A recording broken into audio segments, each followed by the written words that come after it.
In this chapter, we're going to take a look at some of the advanced formatting options in Excel 2007. I'm going to open up a new spreadsheet underneath my Office button. And for those of you that would like to follow along, it's included in folder 05 Advanced Formatting, and it's called Eat Cake Email List. And what it's going to show us here is a list of the employees that are working for our Eat Cake organization. We're tracking their last name, their first name, their email address, and when they started with the company. I've kept the list fairly small so that it's easy to see commands that we're going to be exploring in a moment. Filtering for unique values and removing duplicates. The real power of these two commands are going to be seen when you have hundreds of rows of data to work with. What we want to do is we want to make sure that we don't have any duplicate information included in our list. And if you take a look at the information that I've got right here, you'll see that row 2, Joe Smith's information, is duplicated again in row 8. This is fairly easy to see because it's a small list, but let's imagine we have hundreds of pieces of information in here and we just don't notice it. The two commands that we're going to explore right now are going to help us do that.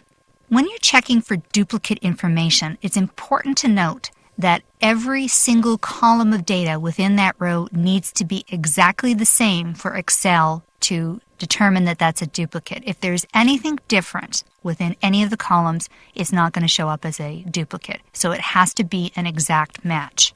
Another important point to note is the difference between filtering and removing duplicates. In filtering for unique values, you're going to notice that all it does is hide the value. It doesn't actually remove it.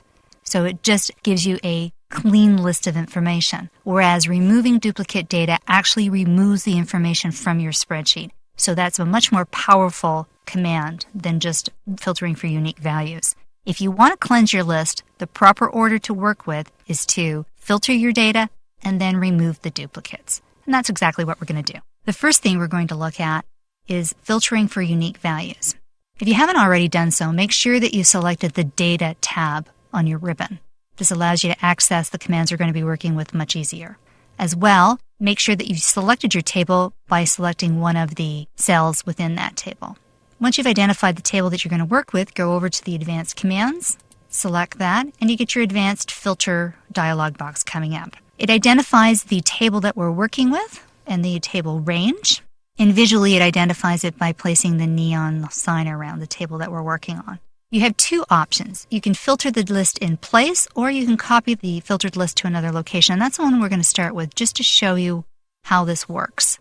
It identifies the area where the list will be copied to. Just to make sure that that's where you're going to place it, you can always click off of the Advanced Filter dialog box and identify the new location right there. You also want to select the Unique Records Only option so that it removes any duplicate entries. Click OK, and you'll see the difference in the table presented for you. In the table above, you have 1, 2, 3, 4, 5, 6, 7 entries, and in below, you've got 1, 2, 3, 4, 5, 6 entries. It's removed the final Joe Smith duplicate entry.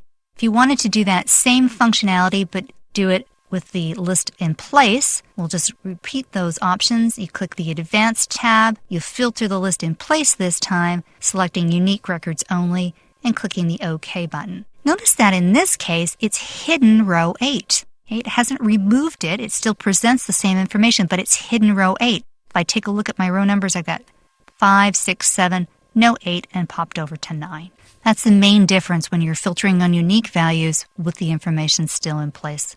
Let's undo that last command so that we reestablish our list with a duplicate in it. What's the difference between what we just did and the ability to remove duplicates command? Let's take a look. I select my list again. I go up to Remove Duplicates. It asks me what columns am I comparing the data on. In this case, I'm going to select them all, and I'll say OK, and it removes that information. And it identifies how many duplicate values were found and how many remain. When I say OK, I am presented with my cleansed list immediately. When we're talking about removing duplicates, it's important to realize that the information that Excel is looking for is the displayed information, not the information that's housed in the cell itself. And even though I have it displayed in this format, it's housed in the format that you see in the formula bar, which is very similar to what it's displayed in row 5.